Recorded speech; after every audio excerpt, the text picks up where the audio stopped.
Nós estamos estudando a pessoa do Espírito Santo e temos enfatizado, e eu vou fazer isso de novo, que a nossa base, a única base da verdadeira igreja, não denominação, não lugar, não placa, mas a verdadeira igreja, a igreja de Cristo, é a Escritura, a única base. Eu orei pedindo ao Espírito Santo que fale conosco. Se eu pudesse fazer com que vocês tivessem isso impregnado, de maneira que todas as vezes que vocês ouvirem alguém falar, vocês façam que nem os bereanos. Alguém falou em nome de Deus? Eu quero saber, não importa quem você seja, se o que você está dizendo está de acordo com as Escrituras. As Escrituras são a nossa única base, a nossa única regra de fé, de tudo aquilo que nós cremos, das doutrinas e de prática, de vida. Irmãos, eu participo de um conselho que existe aqui em Londrina, chamado Conselho de Pastores. São pastores e, entre aspas, pastoras. Por que entre aspas? Porque biblicamente não existe isso. A proposta é, uma vez por mês, esse grupo de pastores de várias denominações se reúne e eles sempre trazem pastores que são conhecidos ou que têm algum ministério sendo exaltado. E eles trazem esses pastores para falar para pastores. Nas últimas 3 vezes vieram um pastor batista, um metodista e de uma igreja neopentecostal. Nessas últimas 3 vezes, cada um deles ficou falando por 45 minutos. Eles falaram de técnicas de homens para encher a igreja, de crescimento de igreja. Falaram de como atrair as pessoas, do que nós temos que fazer para trazer as pessoas. Mas não falaram da palavra de Deus. Nós recebemos, irmãos, e-mails, mensagens no Facebook, no YouTube, ligações de várias cidades do Brasil que assistem às pregações, e muitas pessoas, quase que todo dia, irmãos, procurando uma igreja em todas as cidades do Brasil, onde se pregue a palavra. Como eu não conheço ninguém, ou eu conheço poucos, eu entrei em contato com 2 irmãos que são homens sérios, um pastor batista na cidade de São Paulo e o outro de uma igreja presbiteriana do Brasil, 2 homens sérios na palavra, pedindo a eles que, se eles não poderiam indicar igrejas sérias nessas cidades que essas pessoas estão pedindo. A denominação presbiteriana do Brasil, por exemplo, tem igrejas em praticamente todo o Brasil. E um desses pastores é um pastor da igreja presbiteriana do Brasil. Eu citei 4 cidades para ele e perguntei: irmão, você não pode indicar? E ele disse: irmão, eu não posso fazer isso. É complicado indicar. Naturalmente, ele indicaria pela ser denominação, por historicamente essas denominações foram igrejas que vieram logo após a reforma protestante, firmadas em Cristo, firmadas nas Escrituras, mas que isso não mais representa a realidade. E a resposta que eu tenho dado para esses irmãos, fala assim: você vai ter que visitar essas igrejas, vai ter que ouvir essas pregações, e você vai ter que tomar todo o cuidado, porque tristemente a maioria das igrejas evangélicas não pregam o evangelho. Por que é só a Escritura? A resposta, ela deveria ser óbvia, porque tudo que eu e vocês sabemos ou ouvimos a respeito de Deus, de Jesus, da igreja, do Espírito Santo, vem de onde? Qual é a nossa única fonte? A palavra de Deus. Ela deveria ser a nossa única base, mas ela não é mais há muito tempo. Por que é só a Bíblia? Um texto que nós citamos quase que regularmente, 2 Timóteo capítulo 3, versículos 16 e 17. Por que só a Escritura? Por que não usar algumas técnicas? Uma das maiores igrejas hoje conhecida no mundo, o pastor dessa igreja, que tem um método que foi disseminado para o mundo inteiro, inclusive no Brasil, o maior mentor dele chama-se Peter Drucker. Peter Drucker é um dos inventores da moderna administração, do marketing. Ele estudou e andou com esse cara por 20 anos para saber como se faz a igreja. E o Peter Drucker sequer é cristão. Por que é só a Escritura? Porque toda a Escritura é inspirada por Deus e é útil para o ensino, para a repreensão, para a correção e para a instrução na justiça, para que o homem de Deus seja apto e plenamente preparado para toda boa obra. Porque só a Escritura? Porque só a Escritura é inspirada por Deus. Só a Escritura é a palavra de Deus. O que é inspirada? É o sopro de Deus.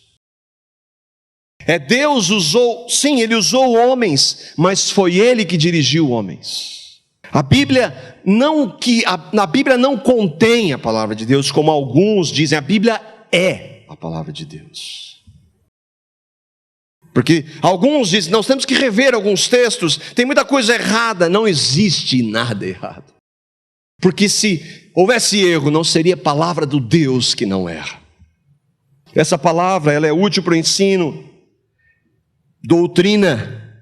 Nós falamos nos últimos estudos, a nossa base, porque a preocupação com a doutrina, porque doutrina é a base de todo o ensino. Se a doutrina que eu e você ouvimos não estiver na Escritura, não importa de quem venha, nós não devemos ouvir. Ela é útil para doutrinar, para ensinar. E aí às vezes eu estou num caminho errado, o que ela faz? Ela repreende, ela mostra o erro. Por quê? Porque Deus ama. Se Ele não amasse, Ele deixava a gente continuar fazendo as coisas erradas. E então ela corrige para que instrução na justiça. A justiça aqui é primeiramente a justiça de Cristo na cruz, e depois a consequência da justiça na cruz, que é um andar em justiça, um andar santo, reto. Deus só fala por sua palavra, mas Ele não usa homens de Deus. Sim, Ele usa homens de Deus, e homens de Deus são os que se pautam só na palavra. Porque tem muitos homens de Deus trazendo revelações. Não existe outra forma de saber se um homem que fala em nome de Deus é mesmo um homem de Deus, a não ser por meio da verificação se esse ensino desse homem de Deus está de acordo com a palavra de Deus. É redundante isso? Mas parece que para muitos não é. O que isso tem a ver com o Espírito? Nós estamos falando do Espírito Santo? Tem tudo a ver. 2 Pedro capítulo 1, versículo 20 e 21. O que tem a ver com o Espírito Santo? Toda a Escritura é inspirada por Deus. O que é o sopro de Deus? A palavra sopro é pneuma. O que é pneuma? Espírito. 2 Pedro 1, 20 e 21. Nós já citamos esse texto no estudo passado. Antes de mais nada, saibam que nenhuma profecia da Escritura provém de interpretação pessoal, pois jamais a profecia teve origem na vontade humana, mas homens falaram da parte de Deus, impelidos pelo Espírito Santo. O que tem a ver? Tudo. Porque o Espírito Santo impeliu, o Espírito Santo direcionou, o Espírito Santo conduziu aqueles homens para que eles escrevessem o que nós temos hoje. Então, para se eu saber do Espírito Santo, a única base palpável que eu tenho é a palavra que ele inspirou. Não o pastor, não o apóstolo, que muitos exigem autoridade. Nós só temos uma autoridade, Deus, e hoje palpavelmente pela sua palavra. Como eu posso conhecer quem é o Espírito Santo? Como o Espírito Santo age? Quais os papéis ou as funções do Espírito Santo? A resposta é única. Por meio da Escritura que foi soprada, impelida, conduzida ou dirigida pelo Espírito Santo. Mas e se aquele apóstolo, bispo, pastor testemunhar uma cura milagrosa? E se aquele líder trouxer algo que é inexplicável? Expulsão de demônios, por exemplo. E se o apóstolo, bispo, pastor profetizar e aquele sinal acontecer? E se acontece é dentro da igreja? Se não é dentro da igreja, não é do Espírito Santo. Se está dentro da igreja evangélica, é do Espírito Santo. Como saber se é verdade? 1 João capítulo 4, versículos 1 e 2. O que é maravilhoso é que a palavra é tão clara que é impossível ter qualquer justificativa contra ela. Amados, não creiam em qualquer espírito, mas examinem os espíritos para ver se eles procedem de Deus. Porque muitos falsos profetas têm saído pelo mundo. Vocês podem reconhecer o Espírito de Deus deste modo: todo espírito que confessa Jesus Cristo, que Jesus Cristo veio em carne, procede de Deus. João está falando para a igreja, está falando para cristãos. Por isso, amados se reúnem onde? Na igreja. A igreja é a reunião dos amados cristãos. Então ele está falando para cristãos. Se ele está falando para cristãos, cuidado com os espíritos. Esses espíritos devem ser examinados onde?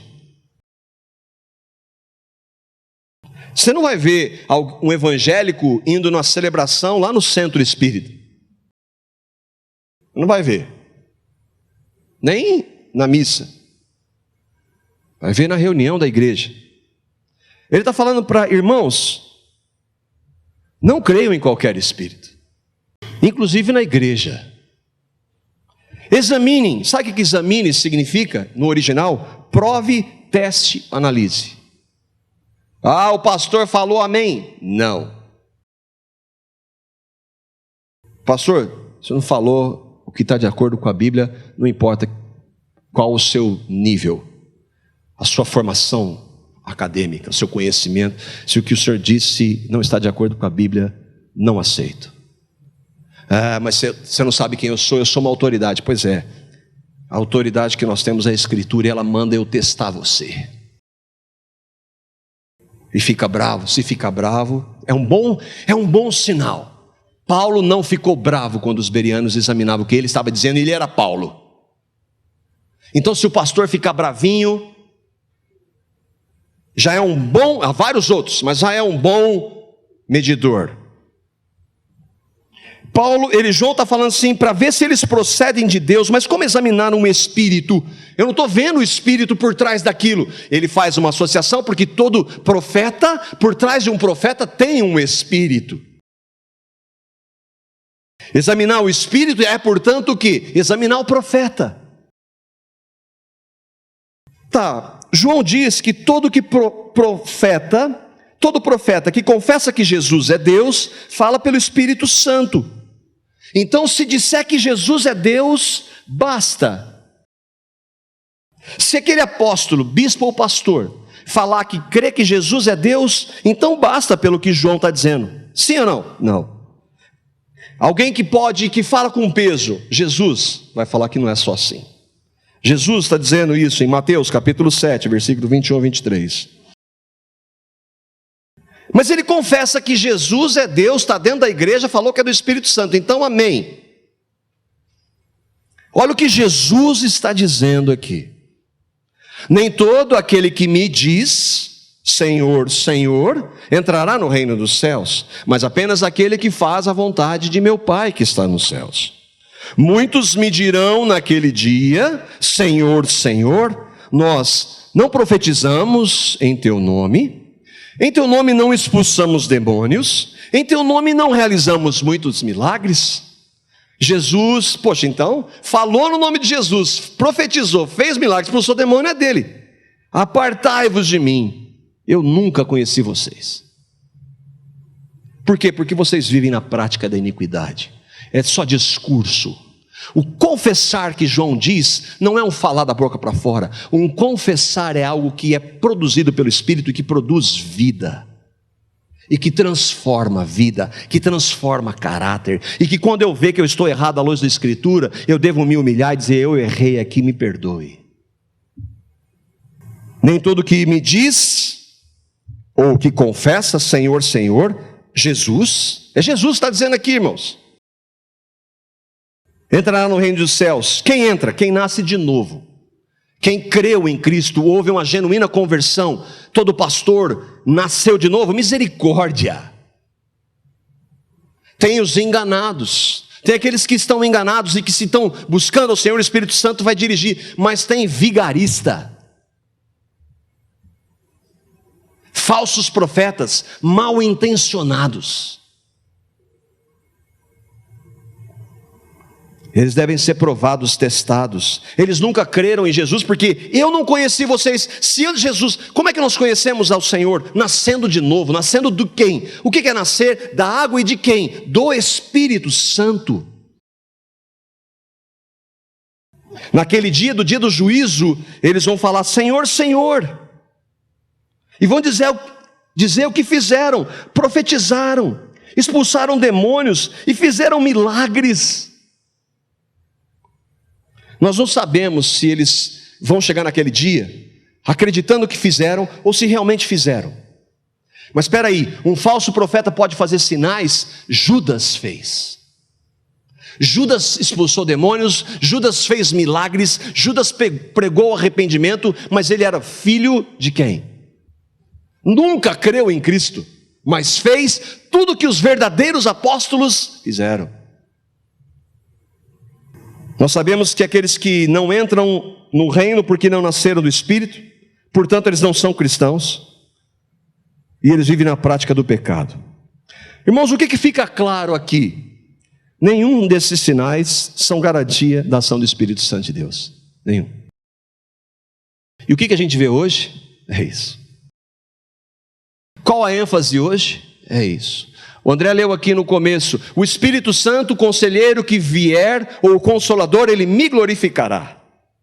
O Espírito Santo aponta para Cristo. O que a gente vê hoje em nome do Espírito Santo? Como fazer. Eles ensinam como você fazer. Como você fazer o Espírito Santo agir. Misericórdia. Fica claro que sinais não são garantia da ação do Espírito Santo. Nós precisamos examinar os espíritos, e não significa esse examinar que se eles apenas confessarem, não. Todo mundo fala de Jesus, espíritas falam de Jesus, muçulmanos falam de Jesus. Nós temos que analisar o quê? Suas doutrinas. Irmão, todo falso profeta tem muitas doutrinas contrárias à Escritura. Elas estão misturadas. Nunca vem escancarada. Vem mentira e vem verdade. Eles professam realizar sinais.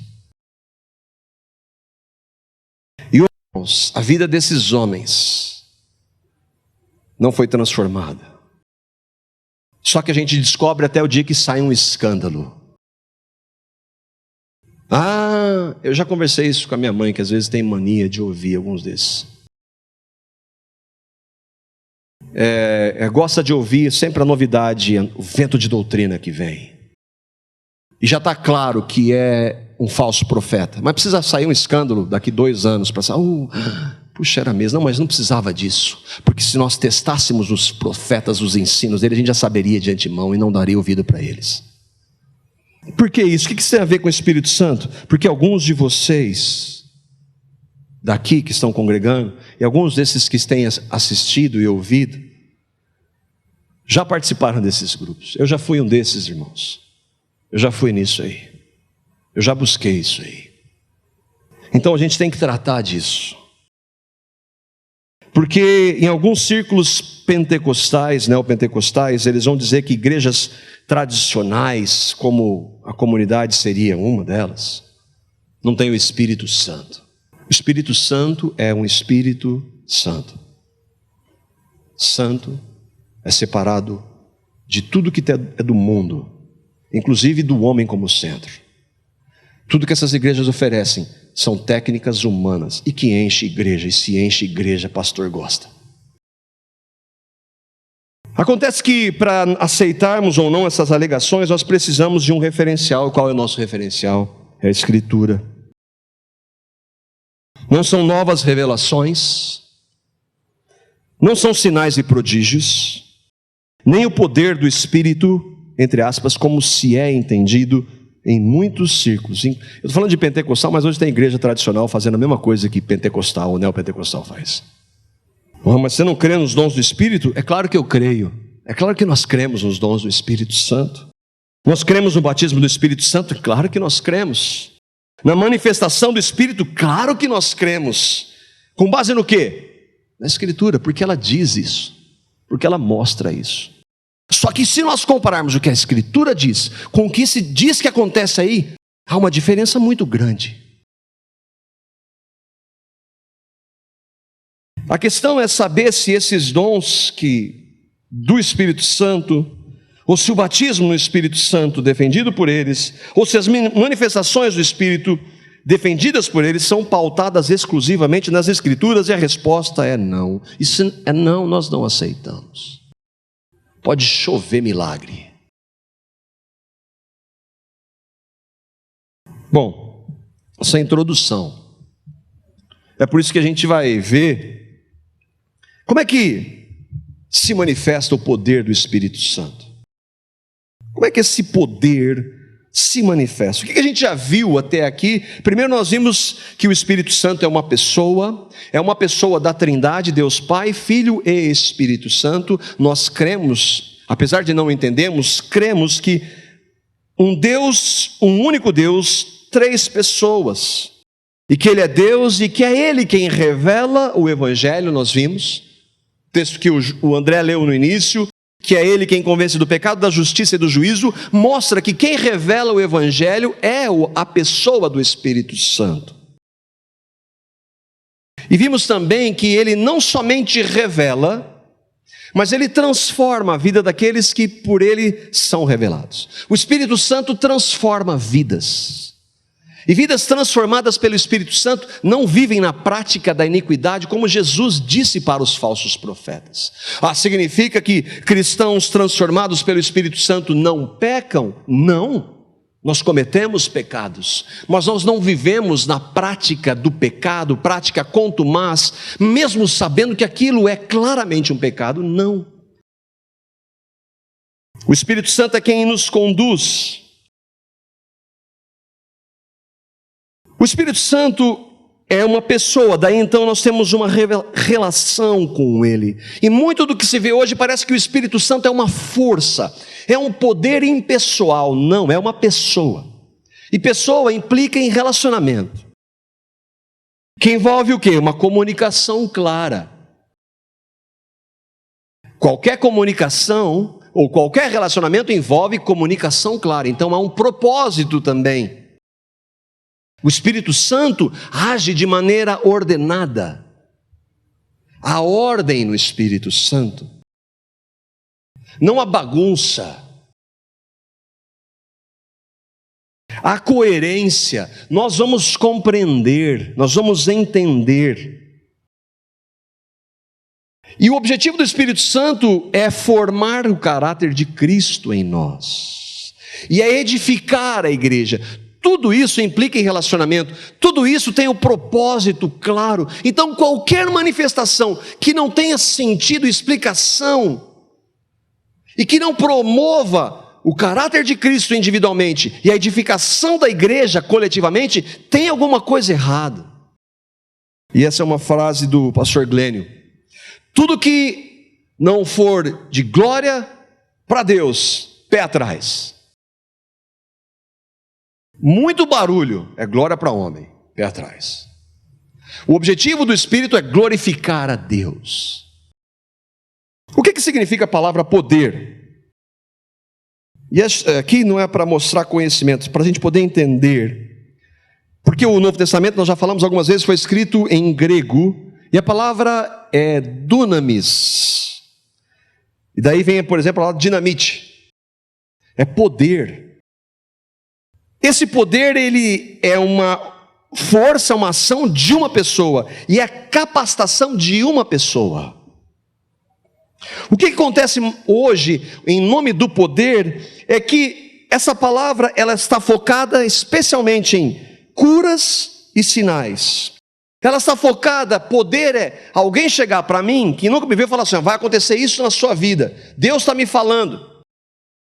Como eu vi uma vez um pastor, ele chegou lá, Deus está mandando dar 10 profecias aqui para vocês, e foi falando, assim, às vezes não estava claro, porque às vezes ele parava para pensar um pouco, ele falava da cabeça dele, mas ele dizia que era profecia.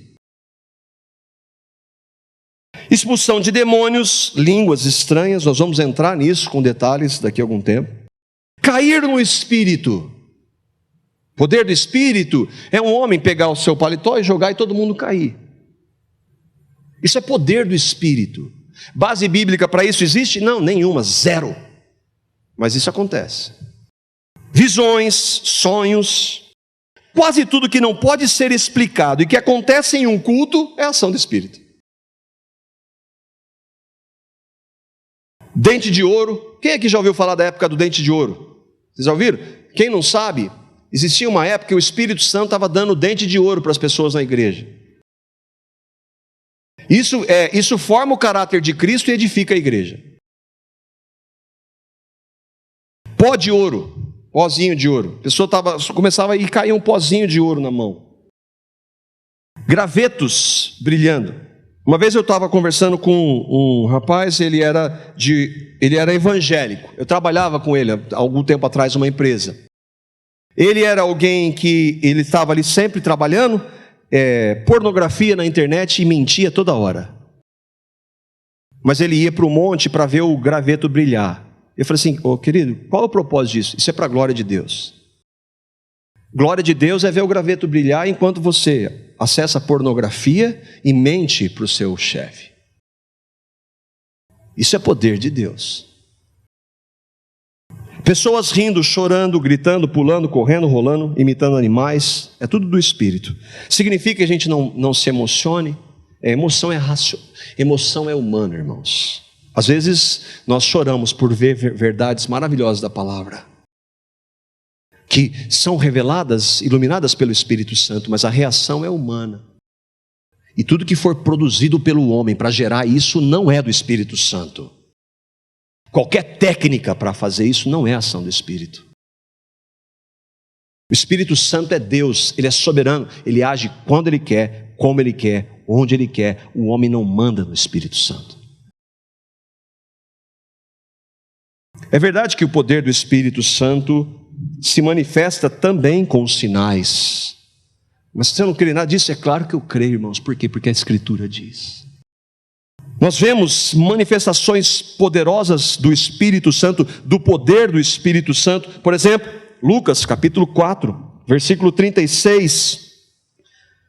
E aqui nós vemos genuínas expulsões de demônios. Existem demônios? Sim. Existe possessão demoníaca? Sim.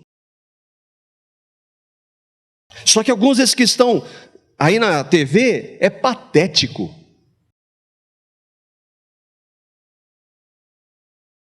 Mas existe. Jesus expulsou demônios, Lucas 4:36. Todos ficaram grandemente admirados, aqueles que viam aquela situação, e comentavam entre si, que palavra é esta? Pois com autoridade e poder ordena aos espíritos imundos e eles saem. Eles viam Jesus no poder do Espírito Santo, o Espírito Santo veio sobre Jesus no batismo, no poder do Espírito Santo ele expulsava demônios. Não entrevistava demônios, expulsava demônios. Ele não precisava gritar e fazer um estardalhaço, ele dizia e acontecia. O poder não está no volume da voz, o poder está no Espírito Santo que habita naquele que ordena e sai.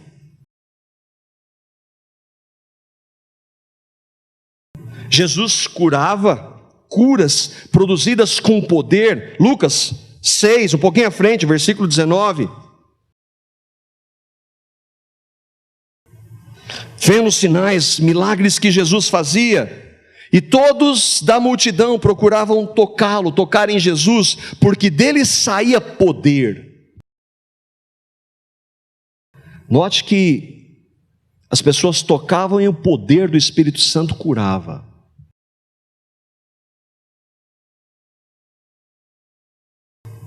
Os apóstolos também fizeram sinais, milagres. Atos 3, Atos 2. Em Atos 3, Pedro e João curam um paralítico que havia pedido dinheiro. Eles estão lá, João e Pedro, e há um paralítico de nascença, e ele pede dinheiro. Ele fala assim: eu não tenho dinheiro, mas o que eu tenho eu te dou, em nome de Jesus, levanta. E aquele homem é curado naquela hora, instantâneo. Ele era paralítico de nascença. Ele não esperava isso, não depende da fé do homem para que um milagre aconteça, biblicamente falando. E aí no capítulo 4 de Atos, versículo 7, mandaram trazer Pedro e João diante deles e começaram a interrogá-los: com que poder ou em nome de quem vocês fizeram isso? No poder do Espírito Santo e no nome de Jesus. Nenhuma glória para nós. Zero. Às vezes que algumas pessoas queriam adorar os apóstolos, ele falou: nós somos homens como vocês. Se alguém fez algo aqui, é o Espírito Santo de Deus. Não é como uma vez eu ouvi um apóstolo da TV, apóstolo não bíblico, apóstolo bíblico são aqueles, os 12 e mais Paulo, o resto não existe mais. Mas esse daí, ele disse assim, chegou entrevistando alguém, e ele subiu lá, e aí ele falou assim: onde você viu tanto milagre como você vê aqui? Ele falou assim: é só na Bíblia. Está vendo, gente? Milagre só na Bíblia, só aqui, onde eu prego.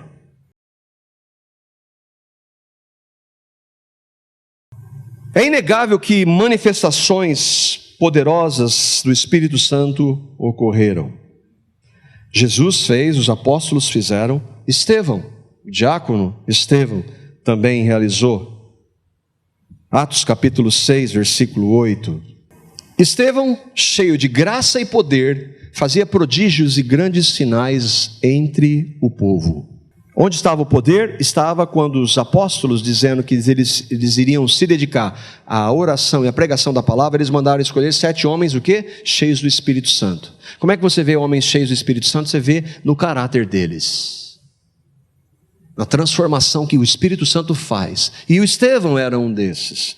E Estevão fazia, o Espírito fazia por meio dele sinais entre o povo. Agora, significa que não podem ocorrer mais? De jeito nenhum, nós não estamos dizendo isso. Nós cremos que Deus pode ressuscitar mortos hoje? Claro que sim. Que Ele pode curar? Claro que sim. Ele é o mesmo, Ele é soberano, Ele faz como Ele quer. A Escritura não afirma, como alguns defendem ou interpretam, que esses dons cessaram no início da igreja. Nós não cremos nisso. Deus pode fazer milagres.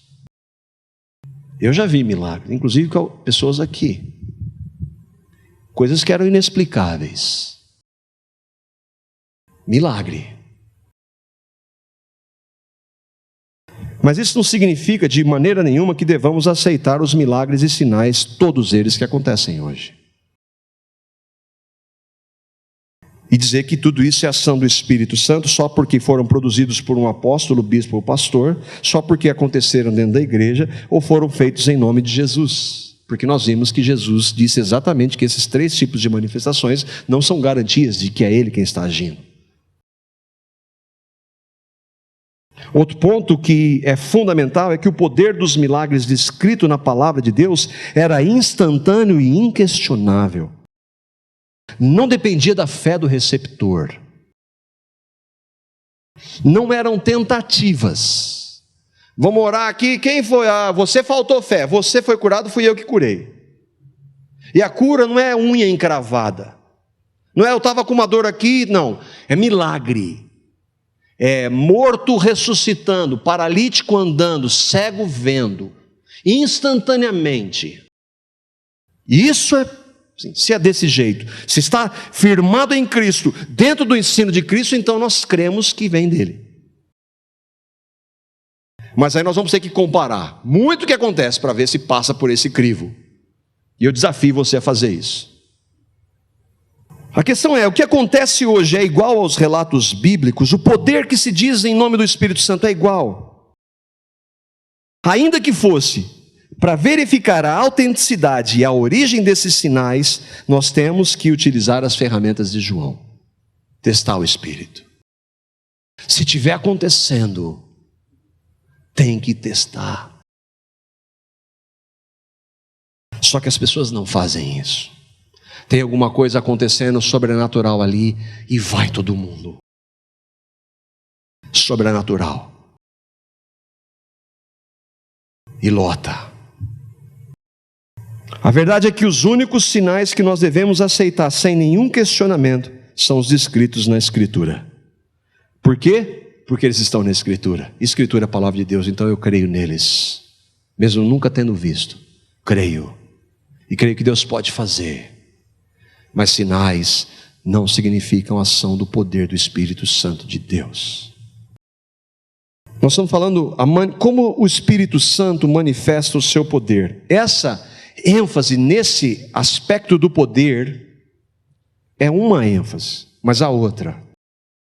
A palavra poder não significa somente sinais e maravilhas. Há outro poder do Espírito Santo, e que eu creio é infinitamente mais poderoso do que fazer morto ressuscitar e que depois vai morrer de novo. É mais poderoso do que fazer paralítico andar. É mais poderoso do que fazer cego ver. E esse poder está descrito em Romanos, no capítulo 1, versículo 16, que é o mesmo poder que realiza os milagres. Realiza esse que para mim é a maior manifestação do poder de Deus que uma pessoa pode ver. Romanos capítulo 1, versículo 16, que Paulo diz: não me envergonho do Evangelho, porque é o poder de Deus para a salvação de todo aquele que crê. Quando o Espírito Santo manifestava poder na cura, sinais e prodígios, a palavra poder ali é essa palavra, daí porque nós apresentamos no início a palavra grega dunamis. Quando Paulo fala do poder do Evangelho, que vem pela pregação do Evangelho, é a mesma palavra. O que Paulo está dizendo aqui, irmãos? O Evangelho é o poder de Deus. O Evangelho é o poder de Deus. É a maior manifestação do poder de Deus. Nós não usamos isso para dizer ou para justificar que no nosso meio não aconteçam sinais e maravilhas. Eu já disse, eu já presenciei histórias que eu creio que foram milagres. Mas sim porque o Evangelho é a maior manifestação do poder. Eu queria que você considerasse comigo. João capítulo 20, versículo 30. João está no final do seu Evangelho. E olha o que ele diz que Jesus fez. Nós vemos vários relatos de Jesus fazendo milagres. Mas João ainda termina com esse. Ele diz assim: Jesus realizou na presença dos seus discípulos muitos outros sinais miraculosos que não estão registrados nesse livro. Nós citamos alguns. Mas Jesus, de acordo com João, fez vários outros sinais e milagres que não foram sequer descritos e que ninguém tem fonte disso. Jesus fez isso. Os evangelhos relatam os milagres de Jesus. E os evangelhos relatam também que as multidões iam atrás de Jesus justamente por causa dos sinais que ele fazia.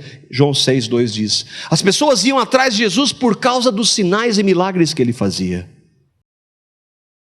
Só que há um momento, irmãos, em que o Senhor Jesus endurece o discurso. Ele diz: eu não vim para fazer milagre aqui. Meu objetivo não é esse. Meu objetivo é fazer com que você creia em mim, tome a sua cruz e me siga. E quando Jesus traz essa palavra, João capítulo 6, versículo 66, olha o que acontece com essa multidão que seguia Jesus pelos sinais que Jesus fazia.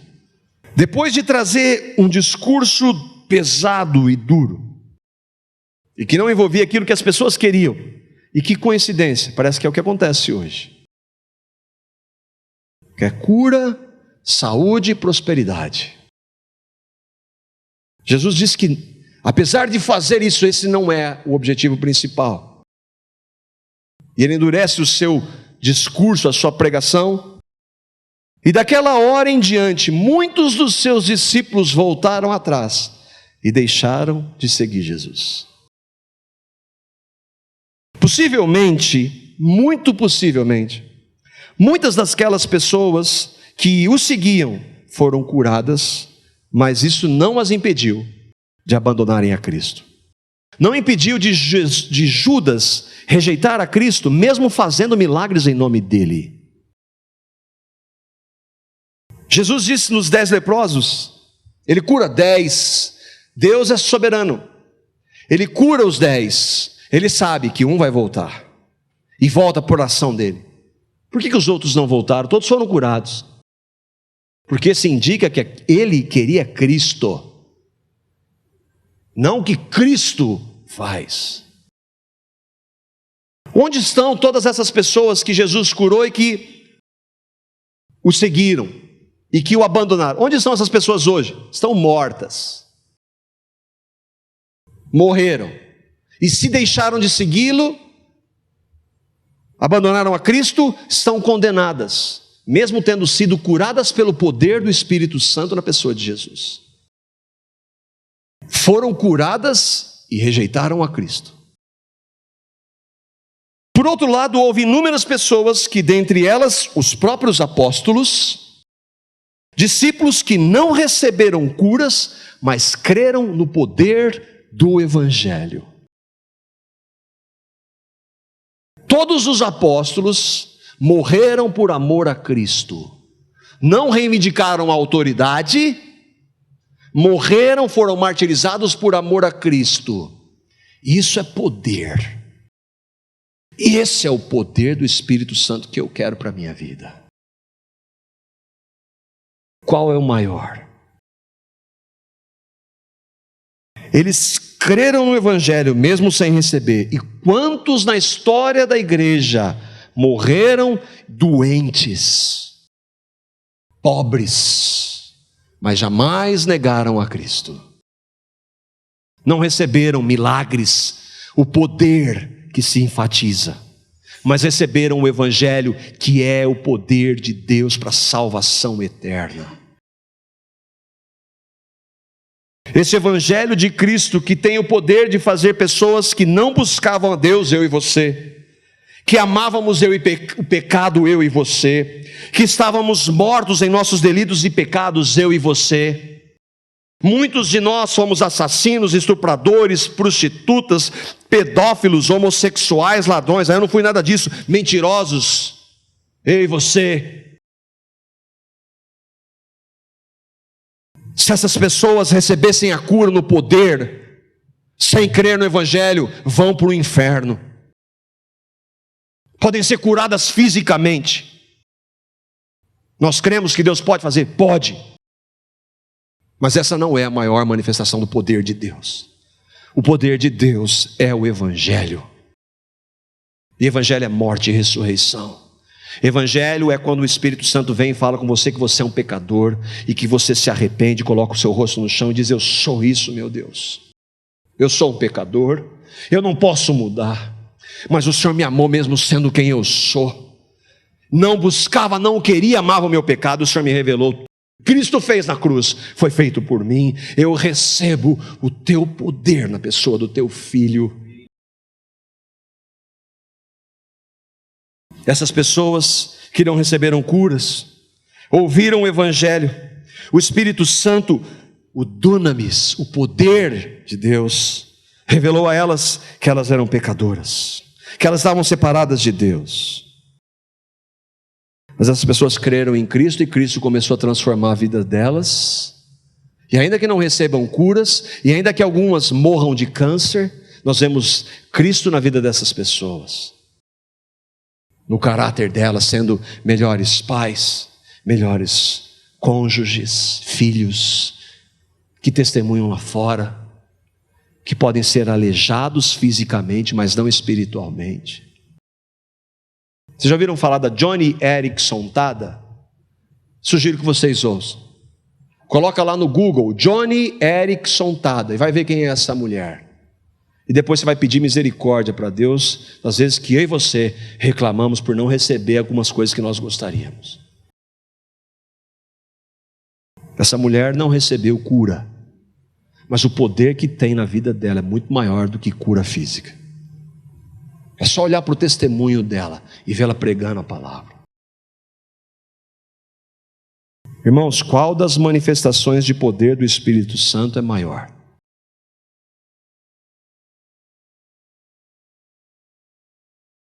Os sinais e milagres, e prodígios e maravilhas de Jesus tinham um único objetivo.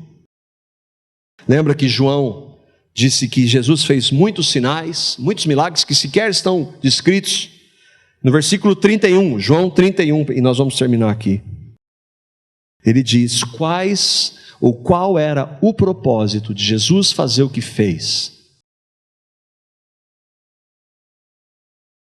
João 20, 31. Mas estes foram escritos para que vocês creiam que Jesus é o Cristo, o Filho de Deus, e que crendo tenham vida em seu nome. Quais o propósito dos sinais que foram descritos? Para a cura? O objetivo maior é esse? Não. O objetivo é que se você crer em Cristo, recebendo como Salvador e Senhor, você tenha vida. E ainda que você morra doente, de câncer, você tenha vida no nome dele. Esse é o poder do Evangelho. Esse é o poder, é a maior manifestação do poder do Espírito Santo. Converter pecadores em filhos de Deus. Você crê nisso? Você crê nessa manifestação do Espírito? Então essa é a maior de todas as manifestações. Um dia nós vamos estar na presença dele, onde nunca mais vai haver nenhum resquício de dor. Mas nessa realidade ele disse, nesse mundo nós vamos ter tribulações. Mas ele diz, tenham bom ânimo, porque eu curo vocês. Não, tenham bom ânimo, porque eu venci esse mundo, um dia ele vai passar. O maior poder é poder estar com ele e agradecê-lo. Senhor, obrigado, porque o Senhor me salvou. Que o Espírito Santo, que é quem revele o maior poder de Deus, que é o Evangelho na sua vida. Amém.